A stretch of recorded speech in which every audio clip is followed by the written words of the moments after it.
Hello and welcome to this previously live webinar presented by Benchmark and InsightPool. This webinar is entitled Target Marketing, How to Hit Your Bullseye. The guest speakers for this awesome webinar will be Daniel Miller, Marketing and Sales Director for Benchmark Email, which provides you with all the enterprise tools you will ever need to send and create the best looking emails, grow, target, and segment your audience, do A/B testing, and more. And Chris Hackney, Chief Operations Officer of InsightPool, a company that drives word of mouth for brands by identifying, segmenting, and engaging industry and citizen influencers and creating relevant customer experiences. So sit back and pay attention as these two experts give us top-notch tips about getting your company on the right track to hit your target market. Let's get started. Good morning, good afternoon, everyone. My name is Daniel Miller. I am the Sales and Marketing Director for Benchmark Email. For those of you that don't know what we do, we are a worldwide email marketing service. So those newsletters, those promotional type emails, when you send those out, you would use a service just like us to do so. So in this webinar here today, we've been working with InsightPool with quite some time now. And, you know, in this webinar, we really wanted to focus on how you can really serve, I guess, targeted campaigns to your audience, right? I mean, the day that we live in today is, you know, we all want to sell, we all want to buy, and we all want to feel like we're buying and selling the right things, right? That's kind of what I go to it. And we all kind of move towards what we feel more comfortable with and so forth. So you'll see a lot of companies that have a lot of different, I guess, kind of profiles. To give you an example, look at Progressive. Look at all the different type of ads they have to target different profiles of their customers. Same thing with Geico and all these other ones.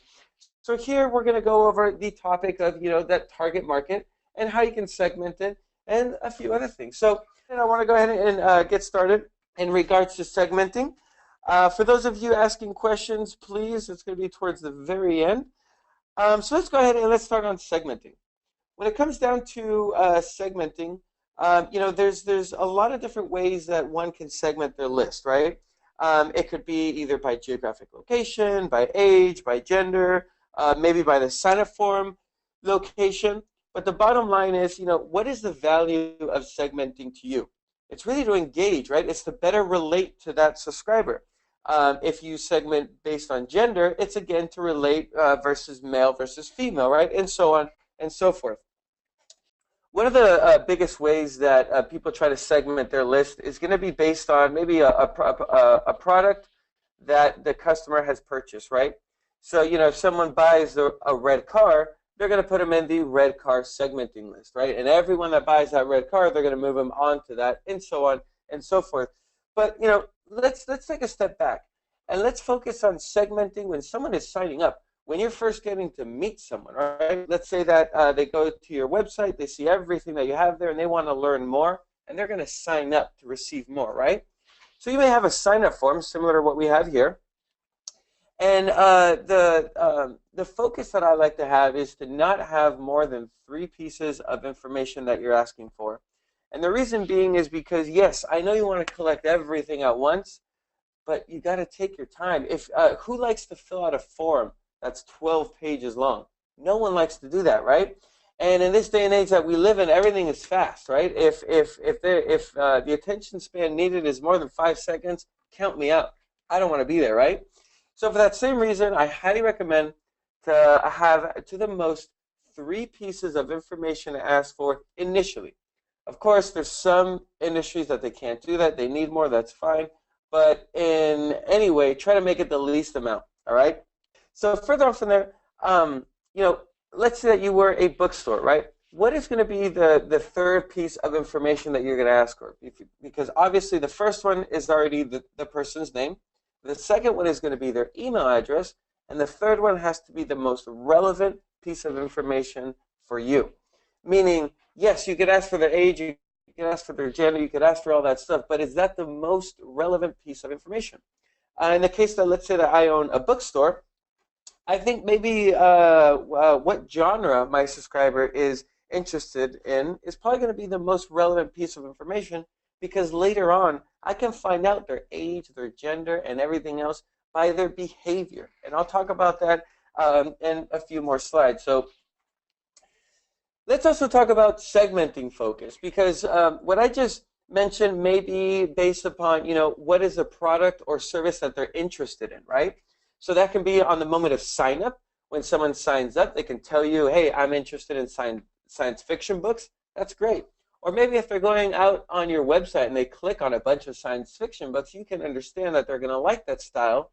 But what about segmenting based upon the channel of incoming data? For example, um, let's say that you have your Facebook page, your Twitter page, and let's say your LinkedIn page, right?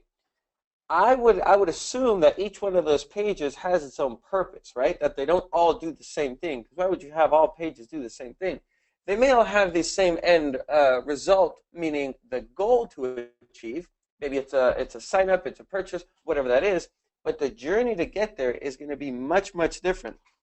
So what I'm getting at is if you're having kind of like a Facebook promo about something and someone are signing up through your Facebook sign up forms, whatever you do, don't just mass market the same email to everyone that's coming through from Facebook and Twitter and so forth. Even though that's the end goal, you're going to kind of have to want to kind of lean in on that. So again, if on Facebook you're giving out comments and ideas and suggestions and all that kind of stuff, on Twitter you're doing the most recent updates, and on LinkedIn you're just giving like the heavy stories. If that's how you have that lined up, make sure that as people sign up through those various channels, you're still talking about that. And again, you're kind of pushing towards that end goal that you may have. This brings us to what I like to call advanced segmenting. All right. When it comes down to advanced segmenting, we live in a digital world. We can track everything that ever happens. So let's take advantage of this. And when you're using email marketing and you have a report similar to this, where you can track how many opens, when they opened it, what device did they open it on, how many emails bounced, links that they clicked on, and of course, this is just a brief snippet of a report that you can get from an email marketing service. But as we all know, there's more to this. You can also track how many social activity was on that email itself, right? How many likes, how many shares, how many forwards, and then links clicked. We'll see there at the very bottom it says 25 links clicked. Now, what happens if you had, let's say, 4 different links there? You can actually identify each individual link, how many people have clicked on it, when they clicked on it, and again, what device they are clicking it from. So that brings me here again to the advanced segmenting, which is to make sure that every single URL you have in your email, and I'm going to share that all the way to your website. I'm going to focus on email, but I would highly recommend this on your website as well. Make sure that every single URL has a purpose to you. If it doesn't have a purpose, I would highly suggest to get it out of the way because, at the end of the day, like I said, the attention span for a lot of people is very limited. So if you have a lot of unnecessary things on your website, you're taking them away from the end goal that you have initially set up. Okay? I understand that you may be trying to grab, right? Meaning you're trying to set out feelers for all these different type of customers that could come to your site, and you're trying to figure out what triggered, but that may not be the best way to do it. You may want to focus on setting up full paths. So once again, make sure that every single URL you have means something to you. I want to share a quick example. If we see on the right-hand side there, there's that picture that what seems to be a newsletter that would be promoting, let's say, the bookstore, right? So let's say Johnny, he comes along. He signs up to receive my monthly newsletter, which I like to send out, all the latest books that we got, the interesting reads, what customers say, all that fun stuff, right? And I send this email to Johnny. When Johnny signed up, he said that his favorite genre was science fiction. That's awesome. Now I know what type of books I can send Johnny, right? So this, the books that you see here, the red, blue, green box, those would be different types of books, right? Now all I know from Johnny is his name, his email, and his preference of book, which is science fiction. All right. So knowing that, I can go to any search. I can search on the web and figure out people that like science fiction. What is their profile, right? What are the other types of books that they like? What do they like to do on their spare time? All this fun stuff. And I can build a customized newsletter based on everyone that selected science fiction. Now here's where it gets even tricky. Let's say that we want to figure out his age and gender, all right? Well, let's imagine that the rows that we have here, meaning from left to right, those three, that would be the selective on age. So let's say that going up and down, it's based on gender, meaning the three top books that we see at the top most likely would be clicked on by a female. The three books on the bottom most likely will be clicked on by a male. The first, second, and third column are divided by age, let's say. So again, that's what I'm focusing on, to make sure that all of your URLs have a purpose, because if someone clicks on that black book that you see there first, that's telling you that it's most likely going to be, let's say, a female, because we said the top row was most likely female, of the ages of, let's say, 25 to 35, because that's that column of 25 and 35. You can learn so much from your customers' behavior on how to improve your marketing for the next time around. Based upon this, let's talk about targeted marketing, all right? Benchmark Email, we recently released a feature. It's exactly called that. Well, we call it targeted emailing. And it's based upon people clicking and opening your emails, okay? So, going back to that same example of making sure that everything has a meaning to you, whether it's an open, it's a click. Let's say that you wanted to know who are your most loyal Facebook fans, right? And like we said, let's say everyone that's signed up from Facebook, most likely those are your, that is part of the group of the most loyal fans. But let's say all these other people that signed up through your website, and you want to try to figure out, well, would they be interested in joining that loyalty brand on Facebook, right? So as you send out emails, you can track every single email that's open and every single link that's clicked on. So what this feature does that we have for targeted emailing is it allows you to keep track of all the emails you send out and all the links that were clicked on, so you can define who is the target audience. So again, let's get an example of the Facebook. Let's say that in every single newsletter, you have your Facebook logo, right? And it says, hey, like us on Facebook. And then what you can do with this feature is you can set it up to say, okay, all of these emails, who's clicked on the Facebook link? And our system will automatically generate a list for you and say, these are the people that in the last, let's say, 20 emails have clicked on your Facebook link. You can then generate a list of those people and do a more targeted campaign. Like I said, Facebook, it can be a specific product. Let's say, going back to the car thing, let's say that you want to figure out who are your sports car enthusiasts, who are your, mom and dads, who are this, who are that. And by sending out those emails, you can track based upon what people are opening and click. And our system can allow you to create that targeted list on the fly. So you can go ahead and create what I like to call the customer journey. All right. So this is going back to what I was saying earlier about, even though the end goal may be the same, make sure that their journey is relevant to them. Again, if someone signs up through Facebook because they love those comments that you give on, or if they sign up through LinkedIn because they see that you are a major influencer there and they just love everything that you share and post, if your end goal is to sell them something, your first email can't be, hey, thank you for following me, buy this. That's not going to work, right? So the idea is to create an adventure for them, create that path that can get them to that end goal, but you're kind of going to have to ease it in there. And the best way that I like to think of it is to create your marketing campaigns as an adventure book, right? It's a choose your own adventure book.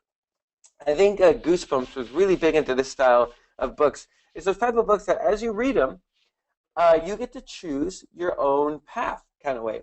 So you'll be reading this book, and on page 25, let's say, it'll say, to go through the door, go to page 72, or to go the way that you came back, go to page 85. So as you're reading this book, you can kind of choose your own path. Even though the books are already written, you get to kind of go on that adventure with it. So think of creating your marketing campaign as doing the same thing. And by creating these paths, you're not only going to engage with the subscriber much more, but you're also going to learn a lot more from them. All right. And part of targeted emailing is exactly that, to engage with the subscriber, knowing exactly what they went through so you can have a better feeling as where you want them to go through next, okay? And of course, after that, you can do much more when you integrate this with other channels, such as, let's say, your chat system, or let's say your ticketing system, your CRM. Having all of this information can really add value for then the sales department to have that better follow-up. All right, so that was increased engagement. Now, the cool thing about the targeted emailing feature is that it also allows you to re-engage with subscribers. So take that same example and let's flip it around. So let's say that you want to know who are your best Twitter followers. You can do that, and then you can flip that around to say, okay, out of these past 50 emails, who are the people that have never clicked on this link, which was the link to, let's say, your Twitter page. And let's say that you want to do a special campaign to try to boost your Twitter following, and you want to make an email that's specific to those people that would want to entice them to check you out on Twitter or any other channel. Like I'm saying, the examples that I'm giving here are pretty much to re-engage just based upon branding, or to re-engage with a product, to re-engage with a service. That's completely up to you. But the beauty of these tools is that they're as flexible as can be, so you can really adapt it to whatever you need. So anyway, this was our part here for the email section of it. I want to go ahead. I want to pass this now over to Chris. So thank you, and I'll talk to you guys later. All right. Thank you, Dan. Much appreciated, and all good stuff. Hi, everyone. Good afternoon. My name is Chris Hackney, as you so obviously see on the screen there. I am the COO of InsightPool. For those of you who aren't familiar with InsightPool, we're the leading word-of-mouth social marketing platform and technology in the market today. We have a wealth of experience in this space, and so we were really glad to partner with Benchmark on this discussion today and to talk to each of you on it. Just so you guys know, from my background, I've kind of been in this world for quite a while from a variety of angles. I'm actually based in Atlanta. I came to Atlanta as a brand manager for the Coca-Cola brands. Did that for a while, so got very familiar with the brand side of these issues. Went over to WebMD and ran their strategy. Went over, as social came up, went over to a small social technology platform some of you may have used in the past called Vitru. That was subsequently bought by Oracle, and have been a vice president at Oracle running much of their cloud operations, including their social efforts, the last few years before coming over to COO to this position at InsightPool. So it's good to talk to you guys on this subject. I look forward to any questions you guys have based on the discussion we have, and we'll take those at the end. So the focus for many of these aspects that we've talked about on targeting has been kind of that bridge between email and social that Dan hit upon. I'm going to talk a lot about kind of the work we've done in social campaigns themselves. We'll tie it back a little bit to email, but it'll be more specific to the channels themselves. And so let's get started. So there is when we engage with customers, 9 times out of 10, we get this question in the discovery phase of a campaign we're working on. What's the most important element in a social campaign? We've got a couple there, kind of the copy itself, the appearance, the relevance of it, timing, frequency, geolocation targeting. When it comes to social and marketing in general, we don't lack nowadays for options when it comes to how we target. But what I'm going to talk about today is our answer is pretty clear on this one. So for those of you who are not familiar with how we do our work, we actually invest a lot on data science to answer questions exactly like this. And when we've run about a couple 100,000 social campaigns to date, and for each of those we put it into our database to pull out exactly this answer, which is when we look at that regression analysis, we look at the impact of each variant within the model, and across the board, the most positive predictor of performance is relevance. To the point of, so that's your answer there, by the way, and we have a beautiful slide that says that as well there. But what's important for us in that regard is why relevance is so important. There's a surface level answer that's really important for each of you to understand, which is obviously the more attuned you are to your audience and the message that will have an impact with that audience, the better you'll do. But I want to talk a little bit about the sublayer that goes into that as well. The reason relevance is so important when we think about social channels and the impact we're having, quite frankly, is because there's a compounding effect of relevance.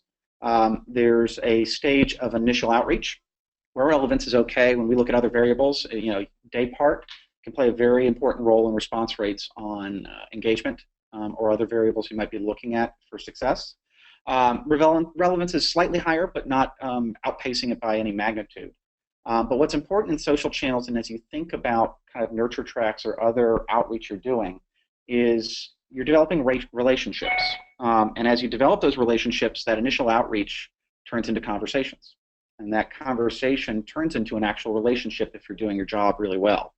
And what you see is as you take those multi-step outreach efforts from inserting yourself into a conversation and then starting to nurture a relationship with potential customers or those who might be interested in your brand, you see the impact of relevance compounding at each step.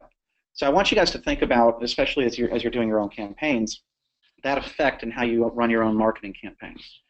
Because when we talk about the campaigns we run and the relevance, they're usually multi-stage, multi-levels of discussion if you want to see really impactful work. And that's where relevance comes into play. So I want to talk about both levels. Through the rest of this conversation, we'll talk about kind of how that comes to fruition, both how we look at it from how you go through a campaign, how InsightPool kind of approaches that at a baseline level. We don't have a lot of time, so we're going to talk about it high level. And then we'll give some examples of that as we run through the rest of the time together. So for us, we think of relevance and how to form that as a kind of a multivariate equation. That equation is fairly simple. For us, relevance equals proper targeting plus proper messaging and proper activation. That activation is the compounding part I talked about. First question of that is targeting. We always have a saying around here, creating content is pointless when you don't know who's going to read it. When you think about relationships and what I just talked about on the compounding effect, it's the same thing. You have to find the right person to target and to know that audience, to know what's going to resonate with them before you ever think about the message. A common example we use is it's very similar to buying a gift for someone you don't know. You might get right on it, but 9 times out of 10, you're either going to play it safe with what you buy, so it's generic and doesn't have an impact on them, or you're going to go out on a limb that you don't know where you stand on, and it's going to be off the mark for what they really want. So getting to know your audience and getting to know that target is really key before you ever get to the messaging and the activation stages of getting your campaign right. So for us, that takes a variety of forms. The advantage you have as marketers today is you have a lot of ways to find out about your audience, the interests, passions, demographics, etc. of your audience before you ever message to them. So we highly recommend taking advantage of that. Obviously, InsightPool, on our end, we do a variety of work on the back end in our own right. But there really is, as a marketer today, no excuse for not knowing who your audience is and what might resonate with them before you ever reach out to them. So please keep that in mind. The other thing we like to speak about too is, and we're going to talk about this in some of the cases we have, it's really important to understand the amplification effect of your audience. So not only who is the right audience for your message, but who is the right audience that will convey your message to others they know that are right for your message. Typically this is called influencer marketing, but think about it as getting the message right for someone who would be willing to pass that along and start to take your brand message and convey it to those they might know that would be relevant to it. Okay, so and that's really key in a lot of our discussions. We'll talk about a Coke example where that became really important and the results we saw. So the second part of this conversation after targeting is message and activation. The key part of this is as brand managers and marketers, and I started my career at Coke in '01, and so to give you kind of a perspective of timeline and how this has changed. So much of brand affinity efforts was identifying the passions of your audience, which I just talked about, and affiliating with the events and placement that was important to them. So whether it's connecting with the Oscars or the Super Bowl if you're a big brand, or local events for a smaller brand. And that is still really important in brand affinity, no doubt about it.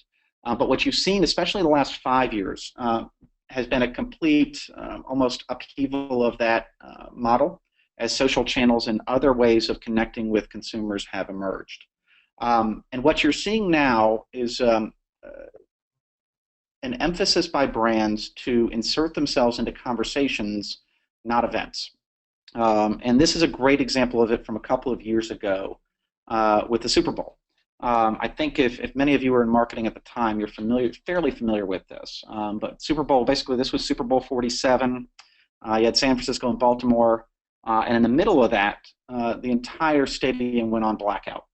And at that time, Oreo, who, by the way, had no official connection to the Super Bowl, was monitoring through their command center and sent out this tweet. You can still dunk in the dark. And at a time where most people were starting to first explore the idea of two-screen experiences with TV and events and sharing that through social channels, this caught lightning in a bottle and took off. The end result for them was a Cannes Silver Lion Award, which is one of the highest distinctions, all for a single tweet. Not a big ad production of a TV commercial for $1 million budget. It was just a single tweet at the right moment, inserted into the right conversation on the biggest stage in the world. And at a time where brands were paying $10 million to be officially affiliated with the NFL and the Super Bowl, or paying $4 million for a 30-second spot to be broadcast during it, this free tweet, to paraphrase MasterCard's campaign, was priceless. You couldn't buy this type of exposure. And the idea is not that every brand is going to be able to do this, but the idea is that the core of what they did is what I'm talking about. They were able to know an audience that they wanted to connect with, and instead of going the traditional route that most marketers were and paying millions of dollars to do so, they found the exact right moment to enter the conversation with that entire audience for free. And as brand marketers, you should, or marketers in general, you should be thinking about that every day when you think about your social activation. If I'm going to be relevant, I need to understand the conversations as they're happening that are relevant to the passions of my audience that I've identified, and understand how I can enter those conversations authentically and become a part of those and facilitate them and add value to them. And that's exactly what Oreo did here. As an end result of this, by the way, for paying nothing, in the testing that came out of that Super Bowl, they were the second most affiliated brand in mindshare for consumers nationwide with that event, all for $0. So the big thing that I do want to talk about coming out of this, though, is with those conversations, I mentioned they had a complete command center in place. It was a very manual process to actually monitor and keep track and then insert yourself into the conversation back in 2013. We're at the end of 2015 now, and what's really happening that's really innovative in our space today, and it's something InsightPool and others, a few others do, is that what was manual is now becoming increasingly automated and predictive. Right? You don't need that command center there and your entire agency monitoring events. Technology is starting to do that for you, and not only get good at automating that process so you know when things like this are happening, whether it's as big a stage as the Super Bowl or beyond, but you also can start to predict what might resonate with people as those events occur and have that ready with a much smaller team and much smaller resources. And this is allowing a lot of smaller enterprises that aren't the Crafts of the world to take advantage of this same approach and apply it in their own businesses. And that's something really each of you should think about as you go back and think about your own marketing efforts, how you can start to capitalize on that and drive that within your own organizations. I'm going to talk about, past that equation, a common trade-off that most brands had back then, not only the manual versus automated, but there's always a historical conundrum to being relevant, and that was reach versus relevance. So when we talk about relevance, every brand, I usually got the idea, I really do want to be relevant, but I've got to reach a certain amount of people. And it led to an either-or proposition for them. The example here is a common one. You know, you can go to, in the case of any brand, you can go to a Kim Kardashian on Twitter, for example, 35 million followers, and if you get her attention, or on a paid basis, get her to affiliate with your brand, you have very large reach real quick. And for certain brands, that can still also be relevant, fashion, music, etc. But a lot of times there's a trade-off. If I am a baseball equipment manufacturer, for instance. 35 million is nice, but it's not nearly relevant to what I'm doing. So maybe I'll work with an Alex Rodriguez, who has only comparatively 153,000 followers on Twitter today, but is more relevant to a baseball audience. I still get good traction. There's some affiliation there, but as we see too often, most people don't buy stuff just because a celebrity likes it anymore. There's still a number who do in certain categories. So the trade-off you're seeing is then maybe I can go and even be more relevant. The person on the edge of the screen is someone you probably have never met. He's a guy by the name of Rick Peterson. He has 3,800 followers on Twitter, but he's a youth baseball expert. And if your job is to sell baseball equipment, the Rick Petersons of the world can be extremely important to you. And what we're operating in is a world of how do you activate these influencers at a more micro scale and drive that relevance, but not make it an either or choice. Can those influencers ladder up to an Alex Rodriguez or others and power what you do? And so what we think about just as a takeaway for today is that historical boundary of or choice between reach and relevance is kind of getting brought down, and you have more freedom as a marketer than you ever had before. We sometimes argue too much freedom, but it's a good freedom to have and a good issue to start to think about as you approach your own businesses. I talked about this a little bit just a second ago, but this is an important principle as we think about kind of that freedom we have, which is the most effective social outreach is about predicting who will be most likely to engage and who can inspire those conversations. So in the last example, Rick Peterson might be the right person to not only reach on your own relevancy for your own product, but who can inspire others to have conversations on your behalf. That's what's going to, when we talked about up front, the results we see from relevancy, that's what drives massive relevancy for a brand, is others kind of taking on that message and having that conversation with others in their networks. So we want you guys to think about, especially our world is social, but this can apply through other channels. Think about that for your own businesses. What are the key influencers? What's the right message for them? And what's the audience that they talk to that you can take advantage of their platform today to address?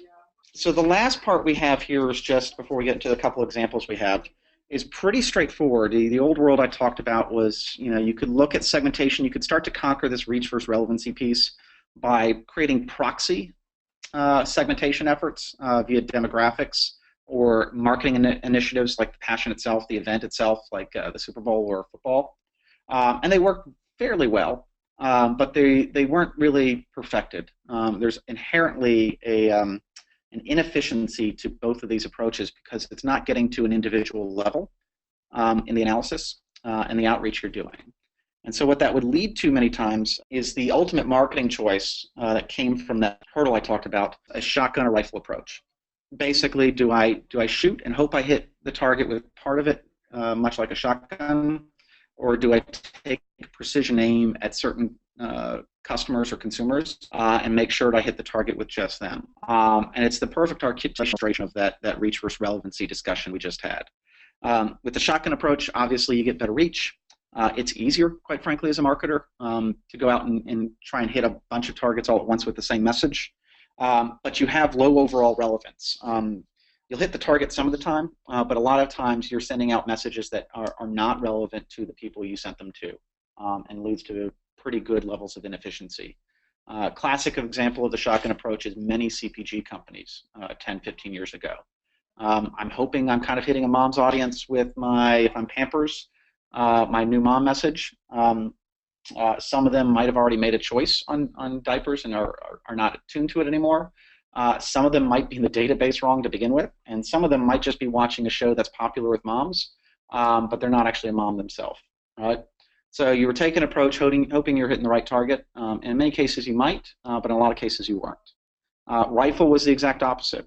Extremely accurate, time-consuming, but extremely relevant, but low reach. And at the end of the day, as a marketer, you usually were asking yourself, did we really move the needle with what we did? We had a great impact with who we talked to or reached out to and engaged, but at the end of the day, if we've got a lot of consumers we've got to bring in or conversions we need to bring in, did we really move the needle on it? The typical ultimate example of a rifle approach would be any product that had a high purchase value, a car, a luxury item like a luxury watch, etc., where few conversions, but a lot of dollars attached to them, made a lot of sense. At InsightPool, what we're doing real quick, this is my one pitch slide, but I'll soft pitch it. What we do is we're trying to move the world from that either-or approach into an and approach. You can do both shotgun and rifle. You can do both reach and relevance. And you can do both learning and real-time campaigns. That's where technology is heading us today. It starts with being smarter about what you do. And at InsightPool, we invest a lot in data science around what variables make people engage or incline them to engage with particular messages. We combine that data science and drive that into targeting, messaging, and activation campaigns that are at first automated, but through experience we start small, we test and expand, but they become predictive so that they become smarter on the back end, and you get better and better at driving at scale relevancy. So that's a lot of what we do, and we think it's working really well, but we're at the beginning stages of this. Many marketers are, but it's a very exciting stage for all of us. So hopefully, if you're interested, let us know. We can always talk to you on the back end. I'm also happy to answer any questions at the back end of this as well. But that's the basic formula that many marketers are starting to take advantage of, both in social, and as Dan mentioned, much of this follows the same track that he was discussing on email and the interweaving of email campaigns with social campaigns. So the last part I'm going to leave you with, and this will be fairly quick, is we're going to talk about some common outcomes, both on a brand and a personal level. Driving action, growing audiences, the idea of social selling, and then also personal branding and influencer marketing. So we've got 4 examples of work we've done, some for our clients, some for ourselves, that I'll walk through in the next 4 slides, and then after that we'll be ready to take questions. So the first one is actually something we just recently completed, driving action. Many brands have both a problem with driving specific action in the digital world, but also driving digital activation that drives real-world action by a consumer. That was definitely the case with one of our recurring, our long-term clients, Coca-Cola. So we actually recently worked with them on a campaign, part of their Share Happiness campaign, if any of you have seen that online or on TV, etc. But the idea of Share Happiness is very simple. The biggest articulation of that is the names of particular people or phrases on the cans, the customized cans that you see at retail. But they have an entire online component to that as well, and social component. And we were brought in as part of our ongoing relationship to see how we could drive particular activation. In this case, one of the things we did with them was a sampling effort at Target stores of their new cans and designs. They activated online. Really, what I want to talk to you guys about is to bring full circle some of what I talked about earlier on this. At the end of this, we killed the results for them. Redemption rates of the coupons in the at store were 15.2%. Compared to a baseline of 7.6%, which more than doubled what they traditionally saw, which, by the way, 6% as a baseline is much higher than most traditional redemption rates. So we absolutely killed what we did for them, but it was because of the process I just took you through. We started with a baseline. In this case, we started with Twitter. What consumers in Twitter had an affinity for both Coke brands and Target? So you kind of find the common passion area and identifying that audience. What we layered on was really what's important here, though, to that baseline, which is we looked at those same people who had an affinity for those brands and layered in who had legacy engagement with those brands, but also with similar efforts to the activation being called for here. So we could mine the data in Twitter and see of other campaigns that were run by any type of brand or retailer who had a high propensity to both engage with that and share that at the same time. And that's where I want to come back full circle to that relevancy discussion I had with you. The results, when I talk about doubling their redemption rates, the results for the people we shared directly with on the campaign were about in line with what their baseline was. But what drove the doubling of those results was that the people we targeted not only activated, but they shared heavily with their networks the campaign, and they personalized their sharing because they were prone to really be receptive to this type of message and embrace it. And so the amplification effect of the people we talked to and the people they shared with is what drove this brand result for them. And we think about that as you guys do your own campaigns.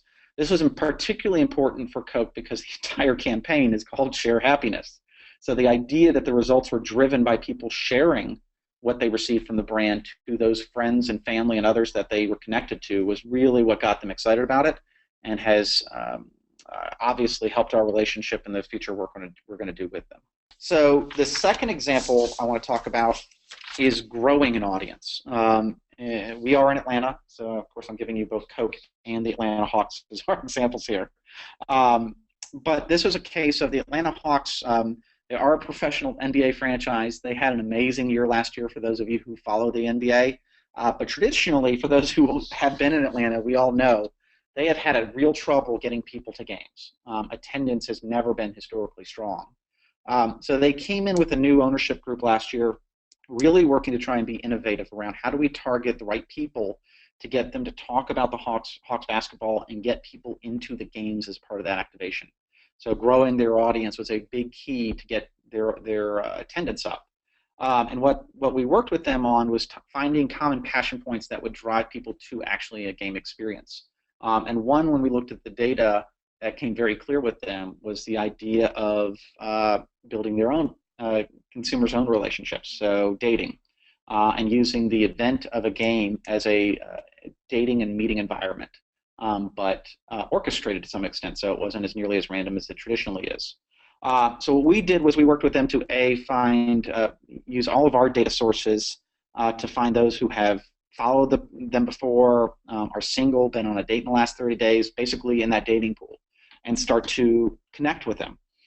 They obviously, on the back end, they set up, just so you guys know, they actually did it really nice. They set up private suites with roses, cocktails, snacks for those who came in through the promotion.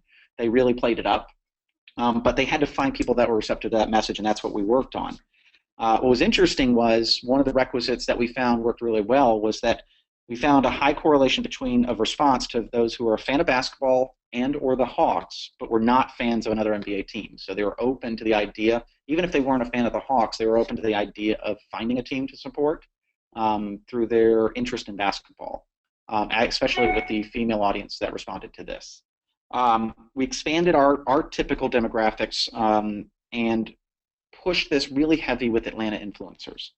When I talked about multi-stage relationship efforts, that's what went into that. So to be influential to the influencers in Atlanta, this really was multiple efforts with them. So a back and forth and a conversation. Those conversation inroads led to the significant spikes in uptake of both those influencers and the ones I shared it with, and drove significant progress and the goal you see on the screen with. All right, last two I have for you. Social selling. This is actually something we're just getting into. Social selling is a unique, it's actually a pretty hot topic right now in marketing, typically related to scraping social info and content and applying that to a B2B environment. We're seeing that on a lot of stages right now, and I wanted to share one that actually came up for us just a couple of weeks ago. If you can see the screenshot, it's August 27th and August 28th. But basically, we have our own campaigns we run here at InsightPool. And kind of drip campaigns or whatever you might call it. Randomly through this, we had a person by the name of Bobby Burke come in and comment about a positive experience this person had with Volvo. The idea here is what we did was capitalize on this, and we want you guys to think about this and how you approach each of your efforts every day. But from a social selling perspective, our CEO actually jumped into this conversation, Devin, you see below, and we connected and made sure this exchange was on Volvo's actual radar, the marketing team's radar, and actually got a response from them. We moved that response to direct marketing. We went in and have demoed with them and are leading to a very close sale with them. But the idea, what I want you to take away is, while this is a one-off, a little bit of an idea, the concept of this is really important. So much of what I talked about the last 30 minutes is about demand gen. So much consumer campaigns, etc. The Oreo example, generating demand for your product and driving people to an action off of that. This is an example of how those same ideas of relevancy and multi-tiered campaigns can be applied to lead gen. It's something we're working on right now at InsightPool. We're building out a sales platform to complement our marketing platform on this subject. But it's really important, something you should think about, that if you are in a world where sales and lead gen is really important, a lot of these principles still apply. They're a little different, and with more time and on the side, we could definitely get into a conversation about those differences. as its own topic. But I wanted to have this in here because I think it illustrates that these are some universal concepts, whether you're on the lead or the demand gen side of this equation in your business. Okay. All right. The last one we have is influencer marketing or personal brands. So this is a case we as a company, we do have as our CEO someone who is trying to promote a personal brand. His personal brand helps our brand. And you should think about in each of your businesses how you're activating your own CEOs and important executives to be brand ambassadors for you as well. But we constantly are out there finding and identifying influencers both through our technology and our personal hit list that would be helpful to our own businesses and that we'd want to connect with. This one happens to be, by the way, a venture capital side, so it's less about selling the product and more about funding of the product.